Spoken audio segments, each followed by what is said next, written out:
बरतानवी वज़ीर आज़म का यूरोपीय काउंसिल के सदर डोनाल्ड टस्क समेत मुतअद्दिद यूरोपीय रहनुमाओं से टेलीफोनिक राब्ता। ब्रेक्जिट से मुतालिक आइंदा लाहे अमल पर तबादला ख्याल। डच वज़ीर आज़म मार्क कहते हैं कि ट्रेज़ा में 29 मार्च तक बरतानवी इनखला के हवाले से पुरउम्मीद है।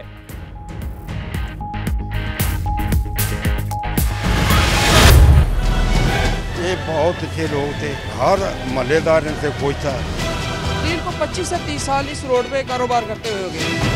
जिस फैमिली के बंदे मर गए उसके लिए कोई जवाब है?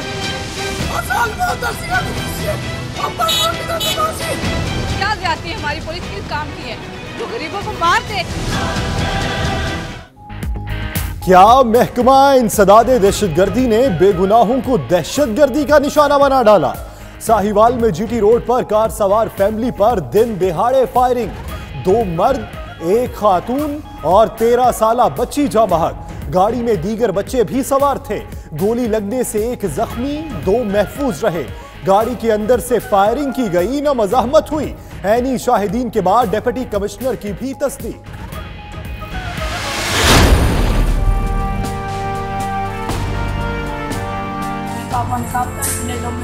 माफ कर दो, फायरिंग ना करो, मैं बाहर सुनने दो, मैं फायरिंग किया बस।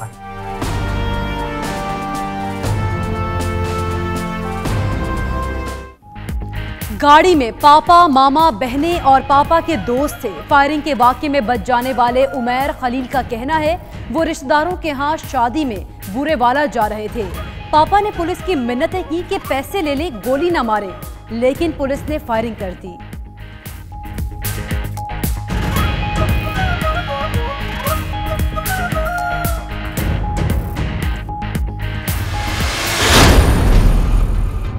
भाभी जी, मेरा भाई जी, ਉਹਦੇ ਬੱਚੇ जी शादी ਤੇ ਬੂਰੇ ਵਾਲਾ ਜਾ ਰਹੇ ਸੀ।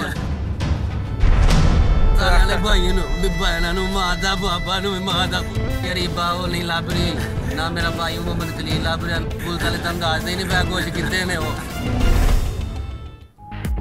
30 साल से कोट लखपत लाहौर के इसी मोहल्ले में रह रहे हैं, स्टोर चलाते हैं। पुलिस फायरिंग से हलाक खलील के भाई का कहना है गाड़ी में भाई के साथ मोहल्लेदार जीशान भी था। जीशान को बतौर ड्राइवर लेकर गए, किसी दहशतगर्द तंजीम से ताल्लुक नहीं था। पुलिस ने नाहक मार डाला। बहुत अच्छे लोग थे, मोहल्लेदारों की भी गवाही।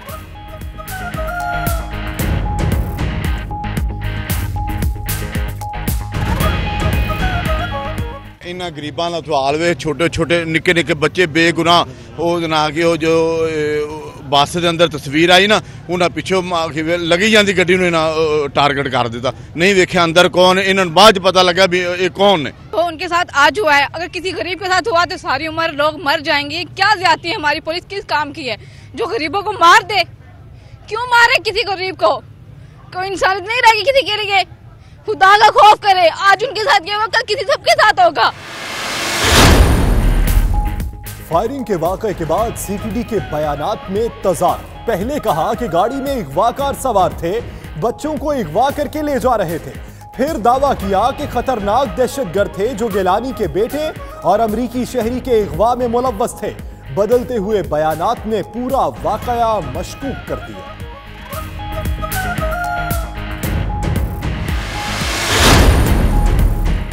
कराची में चीनी काउंसिल खाने पर हमले की तहकीकात में मजीद पेशरफ। गिरफ्तार 5 मुल्जिमान से तफ्तीश के लिए JIT तश्कील दे दी गई। सिक्योरिटी फोर्सेस की गिरफ्तार मुल्जिमान की निशानदही पर खुलदार में कार्रवाइयां, मजीद गिरफ्तारियां अमल में लाई गईं। मुल्जिमान के कब्जे से बड़ी तादाद में असलहा और दीगर सामान बरामद।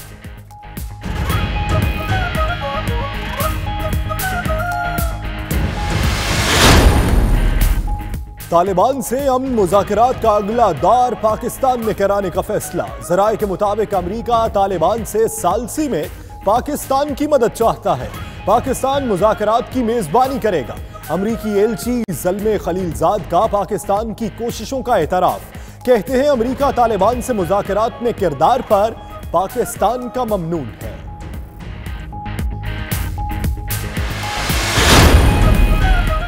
फौजी अदालतों के मुतालिक तरमीमी बिल मार्च तक पेश करेंगे। फवाद चौधरी का कहना है एहतसाब के अमल से पीछे हट जाएं तो वोटर्स को क्या मुंह दिखाएंगे।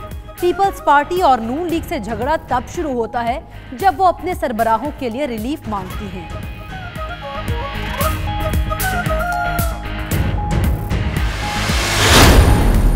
ये जितनी मर्जी शहबाज शरीफ साहब मेरे साबका दोस्त कोशिश कर लें, NRO नहीं मिल रहा। जरदारी साहब का जो खाता बई खाता खुला है वो रात किस तरह सोता होगा जरदारी, मुझे नहीं मालूम। मुझे तो अपने बिलावल की फिक्र है कि उसके साथ क्या होगा।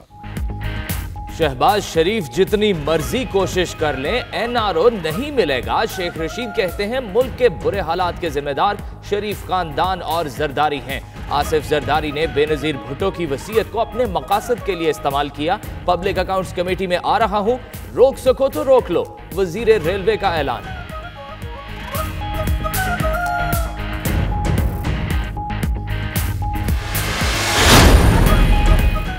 जाली बैंक अकाउंट्स केस की तहकीकात आगे बढ़ने लगी। चेयरमैन नैब को अदालती फैसले की तस्दीक शुदा कॉपी मौसूल।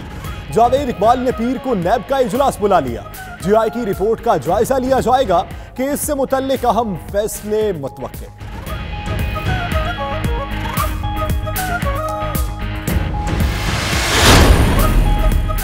इलेक्शन हारने पर आबिद शेर अली जासूस बन गए। लीगी रहनुमा का न्यू जर्सी में अलीमा खान की जायदाद का खोज लगाने का दावा। कहते हैं अलीमा ने ज़कात के पैसों से बैरून मुल्क प्रॉपर्टी खरीदी। क्या कपड़े सीने से फ्लैट और जायदाद खरीदी जा सकती है? अलीमा खान बेनामीदार हैं, जबकि फ्लैट्स के असल मालिक इमरान खान हैं।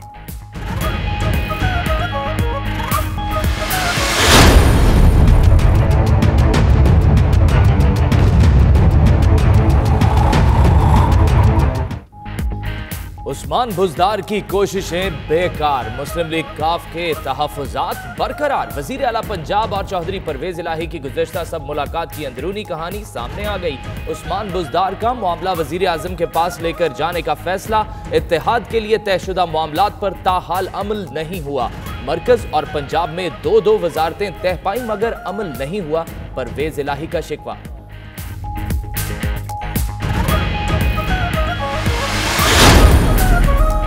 तहरीक इंसाफ की हुकूमत के लिए नई मुसीबत खड़ी हो गई। काफ लीग के बाद एक और इत्तेहादी जमात टफ टाइम देने को तैयार। बलोचिस्तान अवामी पार्टी ने एक और वफाकी वजारत मांग ली। जुबैदा जलाल पहले से वजीर दिफाई पैदावार है। BAP का कहना है वजारत दिफाई पैदावार बलोचिस्तान के मसाइल हल के लिए बेमकसद है।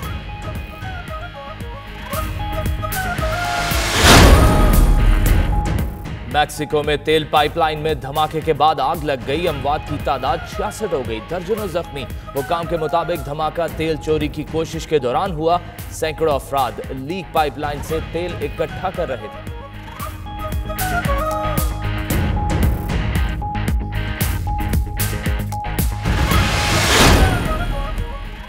कुआलालंपुर में पाकिस्तानी हाई कमिश्नर बराए मलेशिया मोहम्मद नफीस ज़करिया के एजाज़ में अलविदाई इशाइया दातो श्री मोहम्मद नज़ीर मरसलाम और दीगर मुकर्ररीन ने खिराज तहसीन पेश किया।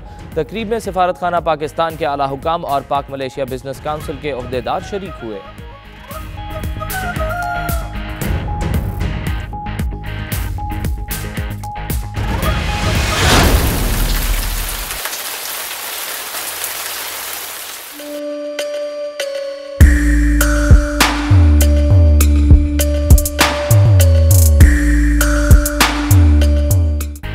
बरतानिया में शदीद सर्दी। महकमा मौसमियात ने मुख्तलिफ इलाकों में मजीद बर्फबारी की भी पेशगोई कर दी। लंदन में मजीद बारिश और बर्फबारी का इम्कान है। दर्जा हरारत -1 डिग्री सेंटीग्रेड तक गिर सकता है।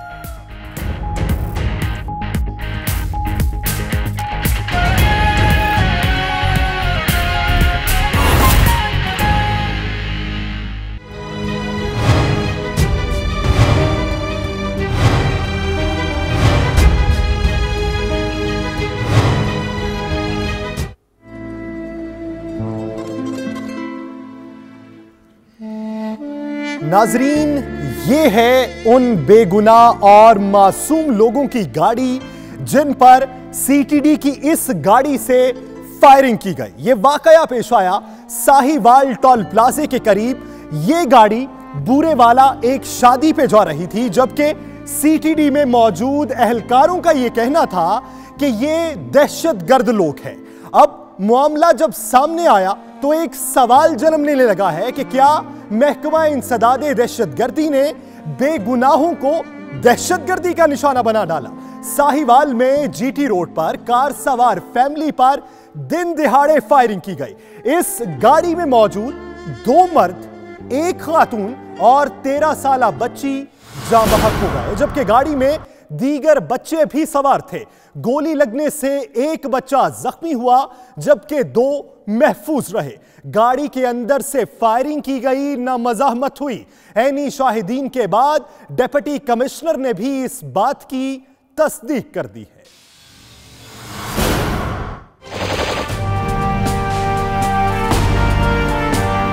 पापा ने कहा पैसे ले लो, मैं माफ कर दो, फायरिंग ना करो, मैंने बाहर सुने लो, मैंने फायरिंग नहीं किया बस।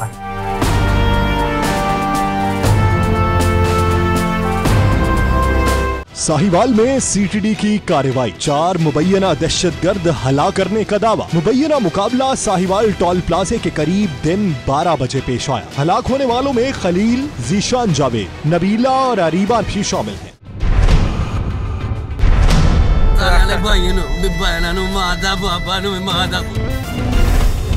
मुबैना मुकाबले की खबर देखते ही देखते जंगल की आग की तरह फैल गई। सीटीडी जराए ने मारे जाने वालों को कभी अगवाकार तो कभी मुबैना दहशतगर्द करार दिया। ताहम हकायक से पर्दा उठा तो मामला नया ही रंग इख्तियार कर गया। लाहौर से बूरेवाला जाने वाले खानदान के अफराद मुबैना दहशतगर्द ठहरे और बेदर्दी से मारे गए।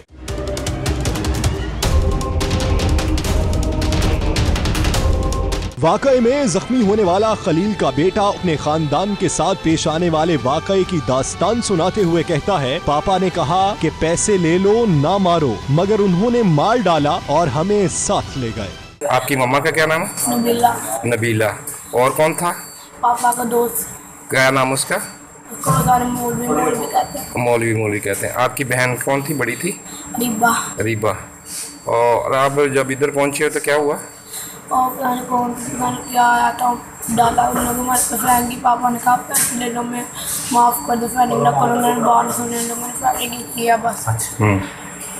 वो तो फायरिंग करते रहे। फिर बाद में हम बच गए, जो भी मर गए उनको गाड़ी में रख दिया, हमें उठा के वो पहले पता नहीं कहाँ ले गए, फिर वापस ला के पेट्रोल पंप आ गए ना, हमें छोड़ के चले गए। दूसरी तरफ खलील का भाई जलील जहां गम से निढाल है, वहीं इंसाफ भी पुकार रहा है। जलील का कहना है कि पुलिस ने हमारे बेगुनाह भाई को मार डाला।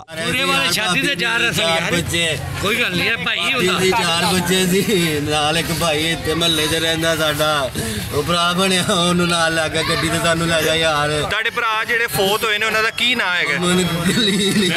ਮੁਹੰਮਦ ਕਲੀਨ ਤੇ ਉਹ ਜ਼ਿਸ਼ਾਨ हैदर ਉਹ ਕੋਈ ਨਾਂ ਲੈਂਦੇ ਨੇ। ਉਹਦੀ ਗੱਡੀ ਰਾਣੇ ਲੈ ਕੇ ਆਏ ਨੇ, ਉਹਨੇ ਤਾਂ ਕਦੀ ਉਹ ਵੀ ਹਸਾਇਆ ਇਹਨਾਂ ਦੀ ਬੇਗੁਨਾਹ ਨਾਲ ਫੌਤ ਹੋ ਗਈ।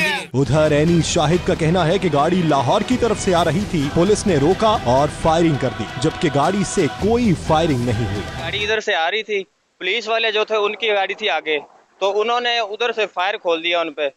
वो बंदे और जो औरतें थी दो, वो मौके पर ही जो है ना जाम बहक हो गए। तो बच्चे थे 3, वो एक बच्चे को गोली लगी है इधर पाँव में मेरे ख्याल में, तो उनकी जो गाड़ी में कोई चीज़ भी नहीं मिली है।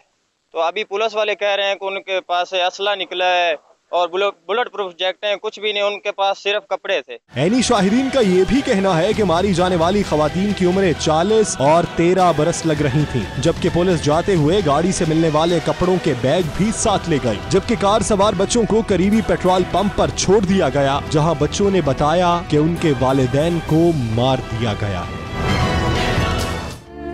साहिवाल मुकाबला, सीटीडी के दावों से मामला मजीद मशकूक हो गया। सीटीडी का दावा है कि कार में दहशतगर्द सवार थे, क्रॉस फायरिंग में मारे गए। दूसरी तरफ ऐनी शाहिदीन ने सीटीडी का मौकिफ झूठा करार दे दिया। ऐनी शाहिदीन का कहना है कि गाड़ी से किसी ने फायर नहीं किया।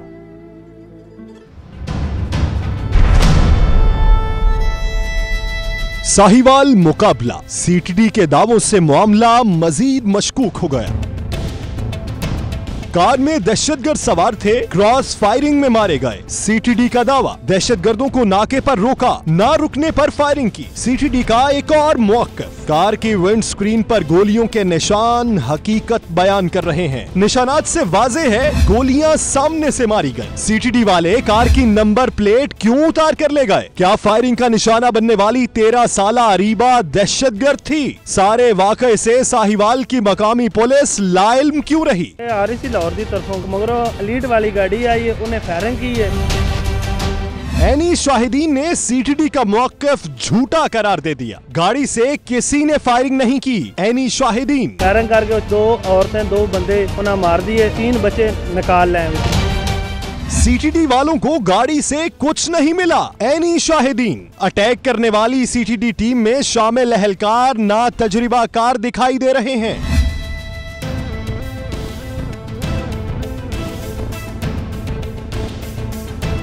फुटेज में दिखाई देने वाले एहलकार जल्दबाजी में किससे छुपने की कोशिश कर रहे हैं।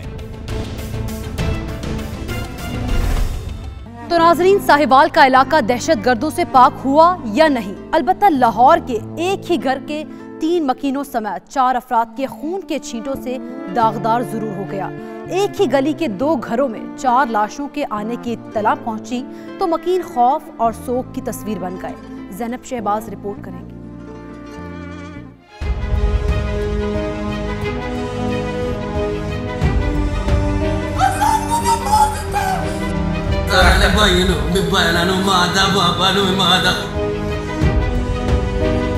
साहिवाल में दहशतगर्दों के खिलाफ ऑपरेशन से खस कम हुआ न जहां पाक। दहशतगर्द तो फरार हो गए, लेकिन लाहौर के एक इलाके इस्माइल नगर के 2 घरों में सफ़े मातम बिछ गई।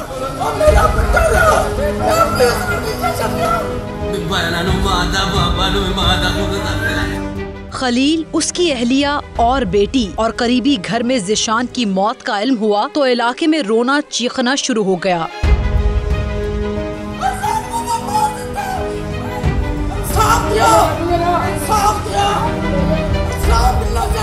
मरने वालों के वरसा और अहले इलाका का कहना है कि पुलिस ने नाहा कत्ल किए, बच्चों को भी दहशतगर्द बना दिया गया। क्यों मारे किसी गरीब को? कोई इंसानियत नहीं रहेगी किसी के लिए। खुदा का खौफ करे, आज उनके साथ किया होगा, कल किसी सबके साथ होगा। ये 25 तो 30 साल हो चलिया सी रोड ते ना स्टोर बनाया है, हर बंदे नाल तामन कर रहे ने, बड़े अच्छे तरीके नाल इत्थे इन्हां दे घर ने सारे। बेचारा जनरल स्टोर दा मालिक है और इन्हां शरीफ आदमी असि 25-30 साल तो इकट्ठे रह रहे हैं। असि नहीं एहो जी देखे कि बंदे नाल उच्चे भी बोला माड़ा जो है। हमारे महल्लेदार से 25 साल से हम इनको जानते हैं। इन्होंने तो कभी गाग से साथ भी नहीं बात की। बहुत अच्छे नमाजी परहेजी आदमी है, जो ड्राइवर था साथ वो भी नमाजी परहेजी आदमी। 4 अमवात के सोग से फजा गमगीन और इलाके में सुकूत तारी हो गया। करीबी दुकानें बंद हो गईं और इलाके के ज्यादातर मकीन फिरोजपुर रोड पर एहतजाज में शामिल होने के लिए चले गए। कैमरामैन आदिल नवाज के साथ ज़ैनब शहबाज, 92 न्यूज़, लाहौर।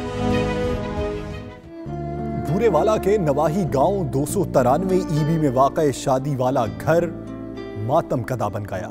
लाहौर से आने वाले मेहमानों की पुलिस के हाथों हलाकत की खबर ने सभी को रुला दिया। उस घर की क्या कैफियत है, इसी के हवाले से देखते हैं इमरान डोगर की ये रिपोर्ट।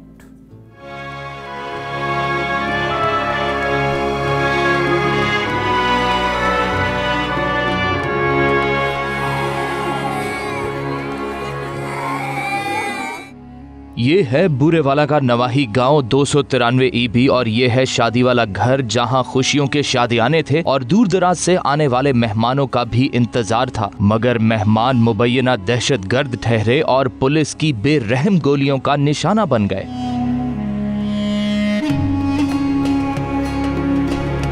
शादी वाले घर की सबसे बड़ी पहचान उस पर सजी जलती बुझती रोशनियां होती हैं, मगर गांव 293 ईबी में ये शादी वाला घर अचानक मातम कदा बन गया।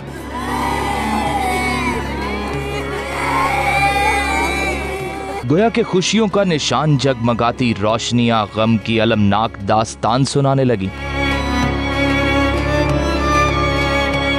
शादी वाले घर में दूल्हे के रिश्तेदार और घर के अफराद तो हैं, ताहम गांव के बासी भी खुशियों में शरीक हैं। मगर एक ऐसा वाकया पेश आ गया कि सभी रो दिए। गांव के लोगों ने कहा कि लाहौर से आने वाले मेहमान दहशतगर्द नहीं थे। दूसरी तरफ 92 न्यूज़ से बात करते हुए दुल्हा भी गमनाक दिखाई दिया। मेरे चाचे का बेटा खलील, नबीला उसकी बेगम, उसके बच्चे आ रहे थे। उन्होंने कारोबार इत्थे जमीन वा उन्हों दी, तो उत्थे लाहौर कारोबार उत्थे चले गए रहंदे। उत्थे जनरल हॉस्पिटल की बैक साइड ते दुकानां ने। मेरी शादी ते आ रहा सी, राती मेरे नाल राबता होया। सुबह 10 बजे असीं पहुंच जाएंगे ते आ रहा सी, रास्ते में किसी ने फायरिंग कर दी उसके ਚਾਚੂ ਰੀ ਪਹਿਲੇ ਆ ਗਿਆ ਸੀ, ਚਾਚਾ ਮੇਰਾ ਉਹਦਾ ਵੱਡਾ ਭਾਈ ਤੇ ਉਹਦੇ ਫੈਮਿਲੀ ਆ ਗਈ ਸੀ ਇੱਥੇ ਸਾਡੇ ਘਰ। ਉਹ ਮਗਰੋਂ ਰਾਬਤਾ ਕਰਦੇ ਰਿਹਾ, ਸਾਹੀਵਾਲ ਤੱਕ ਰਾਬਤਾ ਹੋਇਆ, ਬਾਈਪਾਸ ਤੱਕ ਉਹਨਾਂ ਦੇ ਨਾਲ। ਬਾਅਦ ਚ ਰਾਬਤਾ ਕੋਈ ਨਹੀਂ ਹੋਇਆ, ਨੰਬਰ ਦੋਵਾਂ ਦੇ ਬੰਦ ਹੋ ਗਿਆ। ਅੱਜ ਤੱਕ ਮੇਰੇ ਭਾਈ ਇਹੋ ਜਿਹੇ ਕੰਮ 'ਚ ਨਹੀਂ ਹੈਗੇ। ਉਹ ਤੇ ਸਾਡੀ ਸ਼ਾਦੀ ਤੇ ਆ ਰਿਹਾ ਸੀ, ਕਾਰੋਬਾਰ ਉੱਥੇ ਉਹਨਾਂ ਦੀ ਦੁਕਾਨ, ਕਰਿਆਨੇ ਦੀ ਦੁਕਾਨ ਉਹਨਾਂ ਦੀ। ਉਹਨਾਂ ਨੂੰ ਤਕਰੀਬਨ 10, 15, 20 ਸਾਲ ਹੋ ਗਿਆ। ਇੱਥੋਂ ਗਿਆ ਗਾँव ਚੋਂ ਚਲੇ ਗਿਆ, ਉੱਥੇ ਉਹਨਾਂ ਦੀ ਜ਼ਮੀਨ, ਇੱਥੇ ਸਾਡੀ ਮੇਰਾ ਚਾਚੂ ਉਹਦੇ ਬੇਟੇ ਆ, ਉਹਨਾਂ ਦੀ ਜ਼ਮੀਨ ਹੈ, ਉੱਥੇ ਚਲੇ ਗਿਆ ਸੀ, ਕਾਰੋਬਾਰ ਕਰਦੇ ਉੱਥੇ। ਬੱਚੇ ਉਹਦੇ 4 ਬੱਚੇ ਆ ਜੀ। ਮੇਰੀ ਸ਼ਾਦੀ ਤੇ ਆਉਂਦਾ ਸੀ, ਮੈਨੂੰ ਨਹੀਂ ਪਤਾ, ਕਹਿੰਦੇ ਡਰਾਈਵਰ ਨਾਲ ਸੀ ਕੋਈ, ਮੈਨੂੰ ਨਹੀਂ ਜੀ ਉਹਦੇ ਬਾਰੇ ਪਤਾ। ਉਹ ਤੇ ਡਰਾਈਵਰ ਨਾਲ ਆਇਆ, ਉਹਨਾਂ ਦਾ ਲਾਗੋ ਗਵਾਂਢੀ ਦੋਸਤ ਸੀ, ਪਤਾ नहीं दोस्ती सी उन्होंने, वो कहंदे नाल आ रहा। इन्हां दी अपनी नहीं गड्डी है, दोस्त दी गड्डी सी। गांव का हर बासी इस वाकये की मुनसिफाना तहकीकात का मुतालबा कर रहा है, जबकि घर गम की नाकाबिले बयां दास्तान का निशान बन चुका है। खबरें और भी हैं, शामिल करेंगे एक ब्रेक के बाद। आप देखते रहिए 92 न्यूज़ यूके।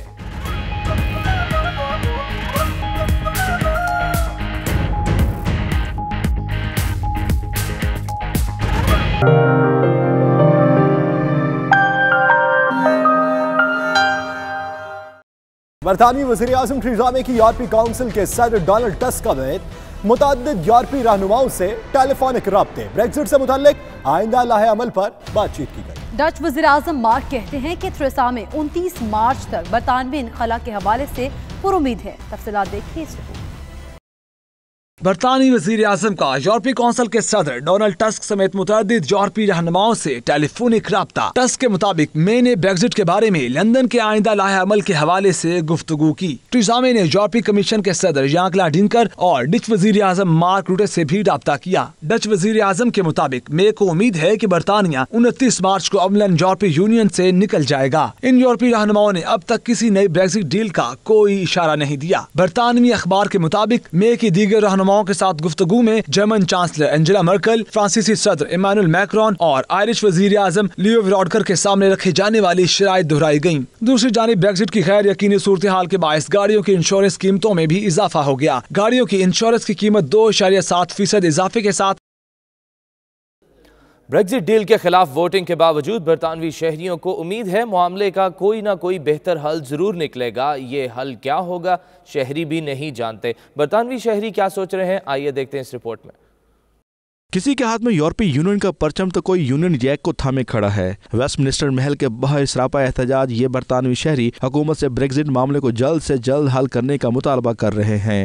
ब्रेक्जिट इशू पर पार्लियामेंट में वज़ीर आज़म थेरेसा मे को तारीखी शिकस्त का सामना करना पड़ा है। बरतानवी अवाम को उम्मीद है कि वो इस मसले का कोई ना कोई हल निकाल लेंगी। शहरियों का कहना है कि ब्रेक्जिट का ऊंट किस करवट बैठेगा मालूम नहीं, लेकिन इस मसले के हल की तरफ मामला चल पड़े हैं। प्लान ए के बाद प्लान बी भी मौजूद होगा। Because I don't think it's an agreement that moves Brexit any closer to what anybody wants. It's only the first part of a leap into the unknown that is still unknown. And we have no plan B, we have no plan A. कुछ शहरियों को यकीन नहीं है कि वज़ीर आज़म Theresa May इस मसले को हल कर सकेंगी, क्योंकि उनके पास मुतबादल प्लान मौजूद नहीं है। She would admit that it is an impossible project and that the best thing to do is to revoke Article 50, stay in the European Union and maybe come back to it in another 30 or 40 or 50 years. उधर तज्जियाकारों का कहना है कि Brexit voting के नताइज ने वज़ीर आज़म Theresa May के मुस्तकबिल को गैर यकीनी बना दिया है। बरतानिया इस वक्त दूसरी जंग अजीम के बाद बदतरीन सियासी बहरान का शिकार हो चुका है। तेज धार आला रखने पर डार्टफोर्ड रेलवे स्टेशन से एक नौजवान गिरफ्तार कर लिया गया। ट्रांसपोर्ट इंतजामिया के मुताबिक गिरफ्तारी का दहशतगर्दी से कोई ताल्लुक नहीं है। दूसरी जानिब पुलिस ने डाउन काउंटी में गुज़िश्ता रोज़ होने वाले कत्ल की तहकीकात भी शुरू कर दी हैं। वाक़े के नतीजे में एक खातून शदीद ज़ख्मी हो गई थी। पुलिस ने ऐनी शाहिदीन से भी मदद की दरख्वास्त की है। बरतानवी हुकूमत ने गरीब तलबा के तालीमी दौरों के लिए 2.5 मिलियन पाउंड मुख्तस कर दिए हैं, जिसके तहत अब गरीब तलबा भी दूसरे ममालिक का दौरा कर सकेंगे। देखिए ये रिपोर्ट। बरतानी हुकूमत ने गरीब तलबा को बेहतर तालीम फराहम करने के लिए नई मनसूबाबंदी कर ली है। 11 साल और इससे जायद उम्र के तलबा अब हुकूमती खर्चे पर दूसरे ममालिक का दौरा कर सकेंगे। हुकूमती मनसूबे के मुताबिक गरीब तलबा के तालीमी दौरों के लिए 2.5 मिलियन पाउंड मुख्तस किए गए हैं, जिसके तहत हर साल 2900 के करीब तलबा मुस्तफीद हो सकते हैं। इस मनसूबे में फलाही इदारे ब्रिटिश काउंसलर की मदद भी ली गई है। सेक्रेटरी बराए तालीम डेमियन हिंट्स का कहना है कि ब्रेक्जिट के बाद दूसरे ममालिक में हसूल तालीम जैसे मुख्तलिफ बैनुल अक़वामी मौक़ों में दिलचस्पी लेना और उनकी कदर करना ज्यादा अहम हो जाएगा। बरतानिया के बेशतर हिस्सों में शोबा सेहत की सूरत हाल बदतर होने लगी है। बरतानवी अखबार के मुताबिक मुल्क के बाज़ हिस्सों में 3000 से जायद मरीजों के लिए सिर्फ एक डॉक्टर मौजूद है। आइए इसी पर यह रिपोर्ट देखते हैं। बरतानिया में शोबा सेहत की सूरत हाल खराब होने लगी। मुल्क के बेशतर इलाकों में 2.5 से 3000 से जायद मरीजों को सिर्फ एक डॉक्टर मुयस्सर है। बरतानवी अखबार की रिपोर्ट के मुताबिक शोबा सेहत की सबसे बुरी हालत कैंट के इलाके स्वेल में है, जहाँ 3300 से जायद मरीजों के लिए सिर्फ एक डॉक्टर मुयस्सर है। होरशाम, मिडसेक्स और ब्रेडफोर्ड में भी डॉक्टरों की कमी है। रिपोर्ट के मुताबिक लिवरपूल को डॉक्टर्स की मौजूदगी के हवाले से बेहतरीन शहर करार दिया गया है। दूसरी जानिब 10 साला मंसूबे के तहत मजीद डॉक्टर्स को खिदमत के लिए तैयार किया जा रहा है।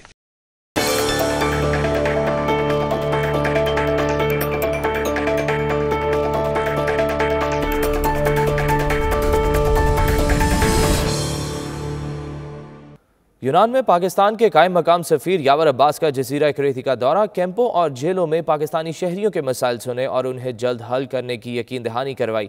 देखिए ये रिपोर्ट। पाकिस्तानी सफारत खाना यूनान के कायम मुकाम सफीर यावर अब्बास ने मुल्क के सबसे बड़े जजीरे क्रीती का दौरा किया। वहाँ मौजूद कैंपों और जेलों में मौजूद पाकिस्तानी शहरियों से मुलाकात की और उनमें इमदादी सामान तकसीम किया। यावर अब्बास ने पुलिस चीफ से पाकिस्तानी कैदियों के मसाइल हल करने की दरखास्त भी की। यावर अब्बास ने मजीद कहा कि पाकिस्तानी सफारत खाना पूरी कोशिश कर रहा है कि वो पाकिस्तानी शहरियों को दूर दराज इलाकों में कौंसलर सर्विस मुहैया करके मसाइल फौरी हल करें। मलेशिया में तैनात पाकिस्तानी हाई कमिश्नर मोहम्मद नफीस जकरिया के एजाज में पुरवकार अलविदाई इशाया दिया गया, जिसमें अहम शख्सियात समेत पाकिस्तानी कम्युनिटी की बड़ी तादाद ने शिरकत की। तफसीलात देखिए कोलालमपुर से हमारे नुमाइंदे जावेदुर रहमान की इस रिपोर्ट में। मलेशियन पाकिस्तानी बिजनेस काउंसिल की जानिब से पाकिस्तानी हाई कमिश्नर बराए मलेशिया मोहम्मद नफीस जकरिया के एजाज में अलविदाई इशाया दिया गया। तकरीब से खिताब में काउंसिल के चेयरमैन दातोश्री मोहम्मद नजीर मरसलाम और दीगर मुकर्रीरीन ने मोहम्मद नफीस जकरिया को इनकी खिदमात पर खराज तहसीन पेश किया। हाई कमिश्नर मोहम्मद नफीस जकरिया का तकरीब से खिताब में कहना था, मलेशिया में मुकीम पाकिस्तानी कम्युनिटी हमारे वतन का अजीम सरमाया है। उन्होंने कहा कि दोनों बरादर इस्लामी ममालिक हैं। तालीम, सियाहत, सकाफत और तजारत समेत बहुत से मामूलात में तरक्की की बहुत ज्यादा गुंजाइश है। मुकर्रीरीन का कहना था कि मोहम्मद नफीस जकरिया ने अपने 1 साल 1 माह के मुख्तसर मुद्दत में वहाँ मुकीम पाकिस्तानी कम्युनिटी की फलाह बहबूद, मलेशियन सियाहों और कारोबारी शख्सियात के पाकिस्तानी वीजा के हसूल में मलेशिया और पाकिस्तान के दरमियान बाहमी तजारत और सकाफती रवाबत मजीद बेहतर किए। Thanks for this beautiful evening. Thanks for honoring me and my family. We are honored. We are humbled. तकरीब में माल पाक के आला ओहदेदार Mohammad Aslam, Mohammad Salim Khan, Mohammad Iqbal, deputy high commissioner Atif Sharif, community welfare attache doctor Altamash Janjua, visa counsellor Mohammad Afzal Tahir, defence attache commodore Ibrar Ishaq समेत मलेशिया और Pakistani community की बड़ी तादाद शरीक हुई। न्यूयॉर्क में खातून ने माहौल दो स्टोर खोल लिया है। बगैर किसी पैकिंग के अशिया बेचने वाले स्टोर की मकबूलियत का आलम यह है कि दूसरी ब्रांच खोलने की तैयारियां शुरू कर दी गई हैं। 40 साल कतरीना बोगाटरविया को ये अनोखा स्टोर खोलने का ख्याल उस वक्त आया जब अशिया खुरोनोश की खरीदारी के बाद उनका घर तरह तरह के प्लास्टिक लिफाफों, गत्ते की पैकेजिंग और प्लास्टिक बोतलों से भर गया। उन्होंने बगैर पैकेजिंग के स्टोर खोलने का सोचा और 6 दिसंबर को अमली जामा भी पहना दिया। स्टोर में तमाम दालें, सब्जियां, फल बगैर पैकिंग के मौजूद हैं। ग्राहक या तो अपना थैला लेकर आते हैं या फिर दुकान से ही खरीद कर उसमें अपनी खरीदारी डाल कर ले जाते हैं। स्टोर की मालकन का कहना है कि हुकूमत की जानब से सर्टिफिकेट मिल गया तो वह दूध, गोश्त और समुद्री खुराक भी फरोख्त करेंगी। I would love for it to be more the norm. I think you can generally find bulk like the seeds and like things like that pretty easily, but other things like the oil, I just saw she just last time I was here didn't have this produce section open, so the tofu and stuff like that's really hard to get also without plastic packaging. So yeah, I think it would be great to see more of that accessible to like a larger number of communities, especially in like the neighborhood near me, like where I live, it's not a thing, you know. Katrina 2001 में तालीम की गर्ज से New York आई थी, जहां उन्होंने pace university से marketing management की तालीम हासिल की। उनका कहना था कि उन्होंने ये स्टोर अपनी बचत और छोटे कर्जे लेकर शुरू किया, जिसे शहरियों ने बेहद पसंद किया है। पैकेजिंग फ्री मार्केट का आइडिया इस वक्त यूरोप में भी मकबूलियत हासिल कर रहा है।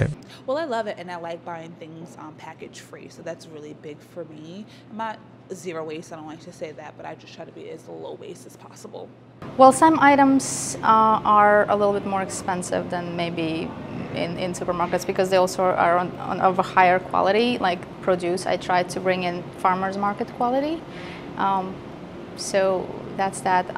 In terms of bulk, it's always cheaper to buy in bulk, no matter what, because you also customers in charge of how much they buy. For example, spices people are shocked how much cheaper it is.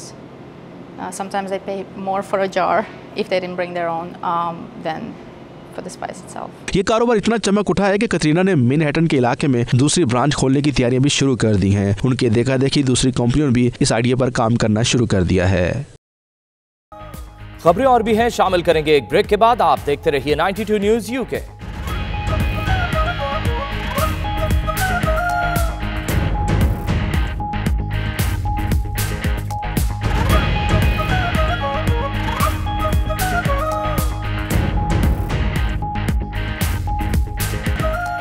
Welcome back. Break के बाद बात करेंगे वजीर railway Sheikh Rashid की। शहबाज शरीफ जितनी मर्जी कोशिश कर लें, एनआरओ नहीं मिल रहा। एक ही आदमी को एनआरओ मांगते देखा और सुना है, उसका नाम शहबाज शरीफ है। शेख रशीद की मीडिया से गुफ्तगू, कहते हैं बिलावल को पैगाम भेजा है, भुट्टो बन जरदारी ना बन। बिलावल की फिक्र है उसके साथ क्या होगा, कोई मुझे पीएसी का मेंबर बनने से नहीं रोक सकता। उनका मजीद क्या कहना था, आप भी देखिए।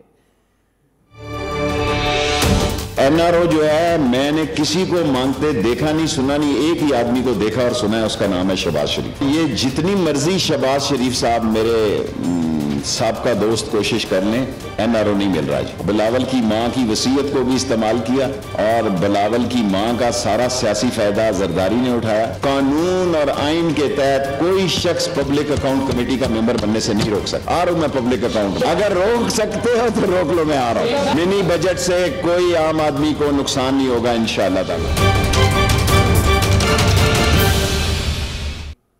उधर पंजाब में तहरीक इंसाफ के इत्तेहादी मुस्लिम लीग काफ के तहफ़्फ़ुज़ात दूर ना हो सके। वज़ीर आला पंजाब सरदार उस्मान बुज़दार और स्पीकर पंजाब असम्बली चौधरी परवेज़ इलाही के दरमियान होने वाली मुलाकात भी सूदमंद साबित ना हो सकी। परवेज़ इलाही ने शिकवा किया कि इत्तेहाद के हवाले से जो मामला तय हुए उन पर ताहाल अमल नहीं हुआ।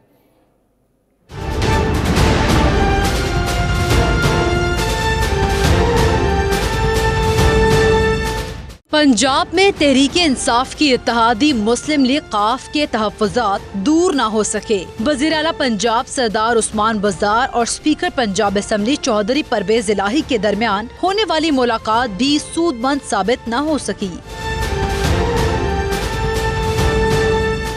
ज़राए के मुताबिक चौधरी परवेज़ इलाही ने उस्मान बुज़दार से शिकवा किया कि आपके वालिद से उनके ज़ाती ताल्लुकात थे, फिर भी मामलात सही तरह नहीं चल रहे। इत्तेहादियों के दरमियान होने वाले मुआहदों पर अमल होना चाहिए। स्पीकर पंजाब असम्बली का वज़ीर आला को तहफ़्फ़ुज़ात से आगाह करते हुए मजीद कहना था कि मरकज और पंजाब में दो वजारतें तय हुई थी। तहरीक इंसाफ ने अभी तक उस पर अमल नहीं किया, जिस पर सरदार उस्मान बुज़दार ने कहा ये उनके इल्म में नहीं था, वो मामला वज़ीर आज़म के सामने रखेंगे। ज़राए के मुताबिक वज़ीर मादनियात अम्मार यासिर के इस्तीफे पर भी कोई पेशरफ्त न हो सकी। काफ लीग के सूबाई वजीर ने गुज़श्ता रोज PTI पर वजारत में मुदाखलत का इल्जाम लगाकर इस्तीफा दे दिया था। और तहरीक इंसाफ की हुकूमत के लिए नई मुसीबत खड़ी हो गई। काफ लीग के बाद एक और इत्तेहादी जमात हुकूमत को टफ टाइम देने को तैयार। ज़राए के मुताबिक बलोचिस्तान अवामी पार्टी ने हुकूमत से एक और वजारत मांग ली है। इस वक्त बलोचिस्तान अवामी पार्टी की जुबैदा जलाल वजीर दिफाई पैदावार हैं। BAP का कहना है वजारत दिफाई पैदावार बलोचिस्तान के मसाइल हल के लिए बेमकसद है।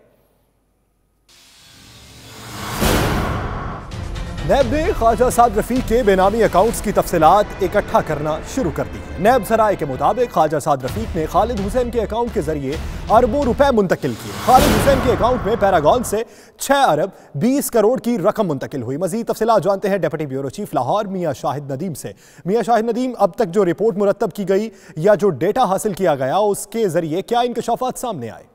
जी, रिपोर्ट की कॉपी भी 92 न्यूज़ ने हासिल कर ली है। अब नैब ने जो रिपोर्ट तफ्तीशी रिपोर्ट जमा करवाई है अदालत में भी, उसमें भी उन्होंने ये मेंशन किया है कि नैब ने ख्वाजा साद रफीक के बेनामी अकाउंट से मुतल्लिक तफसीलात इकट्ठा करना शुरू कर दी है। खालिद हुसैन के अकाउंट में ख्वाजा साद रफीक ने अरबों रुपए मुंतकिल किए, जबकि खालिद हुसैन के अकाउंट में पैरागॉन से 6 अरब 20 करोड़ 12 लाख रुपए की रकम मुंतकिल हुई। इसके अलावा 2 मुख्तलिफ अकाउंट से पैरागॉन में एग्जीक्यूटिव बिल्डर्स ने 14 करोड़ से ज्यादा की रकम जमा करवाई। नदीम शाह की एहलिया शमा नदीम के अकाउंट में 9 crore 69 lakh MS executive builders के अकाउंट से मुंतकिल हुए। 13 करोड़ 74 लाख रुपए की रकम रजिया परवीन के अकाउंट में मुंतकिल हुई, जबकि bank account holder Khawaja Saad Rafique के रूबरू बैठकर सवाल जवाब भी किए जाएंगे। जी, डिप्टी ब्यूरो चीफ लाहौर मियां शाहिद नदीम आप इस हवाले से अपडेट कर रहे थे, आपको बहुत शुक्रिया। मुल्क में दहशतगर्दी के खात्मे के लिए मिलिट्री कोर्ट्स बनाए गए। DGISPR major general Asif Ghafoor का कहना है कि फौजी अदालतें बनाने का फैसला पार्लियामेंट से इत्तफाक़ी राय से किया और अब उनकी मुद्दत बढ़ाने या ना बढ़ाने का फैसला भी पार्लियामेंट ही करेगा। तफसीलात देखिए इस रिपोर्ट में। पार्लियामेंट ने डिसाइड किया कि मिलिट्री कोर्ट्स बननी चाहिए, डेथ पेनल्टी रिवाइव होनी चाहिए। मिलिट्री कोर्ट्स जो है वो किसी या आर्मी की ख्वाहिश है या सिर्फ एक अदारे की ख्वाहिश है, तो ऐसी बात नहीं है। ये एक कंसेंसस डिसीजन था। अब अगर ये दोबारा लिया जाता है तो फिर पार्लियामेंट का ही डिसीजन होगा। मिलिट्री कोर्ट्स के कयाम पर पाक फौज का वाज़े मौक़िफ़ सामने आ गया। एक इंटरव्यू में मेजर जनरल आसिफ गफूर ने कहा, फौजी अदालतें फौज की ख्वाहिश नहीं, कौमी जरूरत थी। पार्लियामेंट ने इत्तफाक़ी राय से फौजी अदालतों के कयाम की मंजूरी दी थी। अब तौसी का फैसला भी पार्लियामेंट ने ही करना है। मिलिट्री कोर्ट जो है वो किसी या आर्मी की ख्वाहिश है या सिर्फ एक अदारे की ख्वाहिश है, तो ऐसी बात नहीं है। ये एक कंसेंसस डिसीजन था। अब अगर ये दोबारा लिया जाता है तो फिर पार्लियामेंट का ही डिसीजन होगा। मेजर जनरल आसिफ गफूर ने कहा कि मुल्क में दहशतगर्दी की एक लहर थी, उसी के खात्मे के लिए फौजी अदालतें बनाई गयी। कयाम के 4 साल के दौरान फौजी अदालतों में 717 मुकदमात आए। मिलिट्री कोर्ट्स ने 646 केसेस के फैसले किए। 345 मुजरिमान को मौत की सजा सुनाई। फौजी अदालतों से सजा मिलने पर 56 मुजरिमान को फांसी हुई। 345 में से सिर्फ 56 केसेस जो है वो फाइनलाइज हुए हैं और बाकी सारे केसेस जो है अभी तक प्रोसेस में है। तब तक ये प्रोसेस चलता है क्योंकि सिस्टम स्लो है।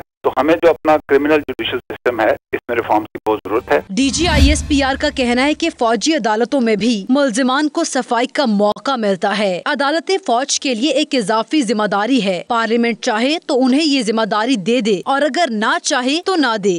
टेररिज्म की एक वेव थी पाकिस्तान में। पार्लियामेंट ने डिसाइड किया ऑल पार्टीज कॉन्फ्रेंस के बाद के मिलिट्री कोर्ट्स जो है वो बननी चाहिए। पहला इसका ड्यूरेशन था 7 जनवरी से लेके और 15 से 6 जनवरी 16 तक, और फिर अगले 2 साल के लिए इसकी दूसरी दफा extension. Major general Asif Ghafoor ने मजीद कहा कि सिविल अदालतों का निजाम बहुत सुस्त है। पाकिस्तान का क्रिमिनल जस्टिस सिस्टम दहशतगर्दी के मुकदमात को निपटाने के लिए मौसर नहीं था। फौजी अदालतों ने दहशतगर्दों और उनके सहूलतकारों पर खौफ तारी किया। मिलिट्री कोर्ट्स के बायस दहशतगर्दी में नुमाया कमी आई।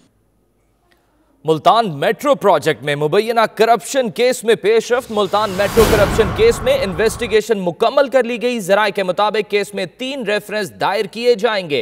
रेफरेंस की मंजूरी नैब एग्जीक्यूटिव बोर्ड के इजलास में दी जाएगी। तो मुल्तान मेट्रो करप्शन केस में इन्वेस्टिगेशन मुकम्मल कर ली गई है। जराये के मुताबिक केस में 3 रेफरेंसेस दायर किए जाएंगे। रेफरेंस की मंजूरी नैब एग्जीक्यूटिव बोर्ड के इजलास में दी जाएगी। वज़ीर मुमलिकत बराए दाखिला शहरियार आफरीदी कहते हैं, ड्रग माफिया सुन ले, चाहे उनकी जान चली जाए, ड्रग माफिया का खात्मा करके छोड़ूंगा। इस्लामाबाद से जुबारिया रहमान रिपोर्ट करेंगी। हुकूमत ने मंशियात फरोशों के खिलाफ कमर कस ली। वज़ीर मुमलिकत बराए दाखिला शहरियार अफरीदी का ड्रग माफिया के खिलाफ दबंग अंदाज। कहते हैं चाहे जान चली जाए, मंशियात के नासूर को खत्म करके दम लेंगे। ये वादा है अल्लाह से और ये कमिटमेंट है ऑनरेबल प्राइम मिनिस्टर और with the people of Pakistan और तमाम इंसानियत से कि इस नासूर को जड़ से उखाड़ेंगे। इस्लामाबाद में तालीमी इदारों में मंशियात के इस्तेमाल से मुतालिक सेमिनार से खिताब करते हुए वज़ीर मुमलिकत का कहना था, ड्रग माफिया के खिलाफ बहादुरी से लड़ना पड़ेगा। चाइल्ड पोर्नोग्राफी है, ये जो बच्चों के साथ हो रहा है, ये कौन कर रहा है? ये किधर से ये चीज फिनोमेना आ गया? ये सारी चीजें इस ड्रग से जुड़ी हुई हैं। हुकूमत का माफिया के खिलाफ सख्त फैसलों का अज़म दोहराते हुए वजीर मुमलिकत का कहना था, मंशियात फरोशों के खिलाफ आईनी हाथों से निपटा जाएगा। कैमरामैन उस्मान अली के साथ जुबारी रहमान, 92 न्यूज़, इस्लामाबाद। खबरें और भी हैं, शामिल करेंगे एक ब्रेक के बाद। आप देखते रहिए 92 न्यूज़ यूके।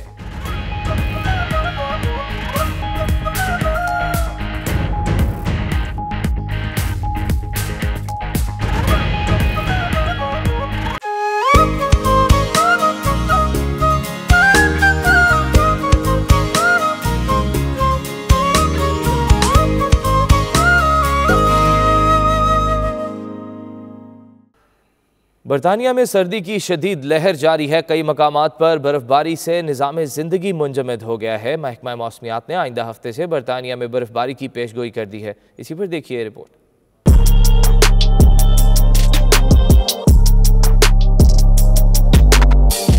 बरतानिया में शदीद सर्दी के डेरे। स्कॉटलैंड के शुमाली हिस्सों में 10 इंच बर्फबारी हुई और दर्जाए हरारत -9 डिग्री सेंटीग्रेड तक गिर गया। महकमा मौसमियात के मुताबिक हफ्ते को कई मुकामात पर बर्फबारी के साथ साथ बारिश भी हुई, जिससे ट्रैफिक की रवानी शदीद मुतासिर हुई। महकमा मौसमियात के मुताबिक बारिश और बर्फबारी का ये सिलसिला इतवार तक जारी रहेगा। मौसम का हाल बताने वालों ने आइंदा हफ्ते से दारुल हुकूमत लंदन में बर्फबारी का इम्कान जाहिर करते हुए लोगों को मुहतात रहने की हिदायत की है। रिपोर्ट्स के मुताबिक गुज़श्ता 6 सालों की निस्बत इस मर्तबा सर्दी का दौरानिया काफी देर तक जारी रहेगा। इसी के साथ ही न्यूज़ बुलेटिन अपने इख्तिताम को पहुंचा। बाखबर रहने के लिए आप देखते रहिए 92 न्यूज़ यूके।